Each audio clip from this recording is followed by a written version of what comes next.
रायपुर दक्षिण विधानसभा उपचुनाव 13 नवंबर को होने वाले हैं, जिसके प्रचार प्रसार का आज आखिरी दिन रहा, जिसमें भाजपा के सभी बड़े नेताओं ने अपनी पूरी ताकत झोंक दी है। इस कड़ी में भाजपा ने आज रायपुर दक्षिण विधानसभा में रोड शो किया, जिसमें मुख्यमंत्री विष्णुदेव साय, उप मुख्यमंत्री अरुण साव, सांसद बृजमोहन अग्रवाल और भाजपा के प्रत्याशी सुनील सोनी समेत भाजपा के सभी दिग्गज नेता शामिल हुए। इस रोड शो को बड़े ही महत्वपूर्ण ढंग से देखा जा रहा है, क्योंकि दक्षिण विधानसभा भाजपा का गढ़ रहा है और इस बार बृजमोहन अग्रवाल की जगह सुनील सोनी को वहां विधायक का प्रत्याशी बनाया गया है। भाजपा के लिए लड़ाई बहुत बड़ी है, क्योंकि कांग्रेस ने युवा चेहरा उतारा है और भाजपा ने पहली बार बृजमोहन की जगह किसी और को दक्षिण विधानसभा की कमान दी है। देखना यह होगा कि आने वाले समय में जनता किसे अपना विधायक चुनती है। रोड शो के दौरान मुख्यमंत्री विष्णुदेव साय ने कहा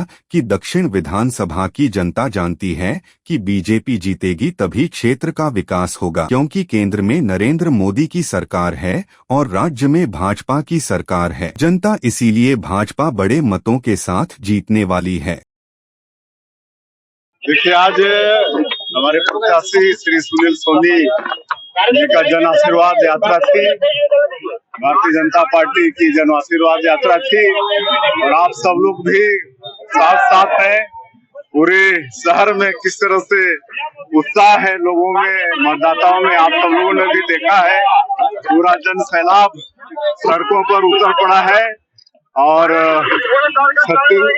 रायपुर दक्षिण की जनता मतदाता जानती है कि सुनील सोनी ही जीतेंगे तभी रायपुर दक्षिण का विकास होगा। डबल इंजन की सरकार है, केंद्र में नरेंद्र मोदी जी प्रधानमंत्री है, यहाँ भी भारतीय जनता पार्टी की सरकार है। सुनील सोनी जी जीतेंगे तभी रायपुर दक्षिण का विकास होगा, यहाँ की मतदाता जानती है। इसलिए भारी मतों से भारतीय जनता पार्टी को जिताने वाली है और 8 बार श्री बृजमोहन अग्रवाल जी यहाँ पर जीत चुके हैं। 9वीं बार श्री सुनील सोनी जी भारी मतों से जीतने वाले। रायपुर से राघवेंद्र पांडे की रिपोर्ट।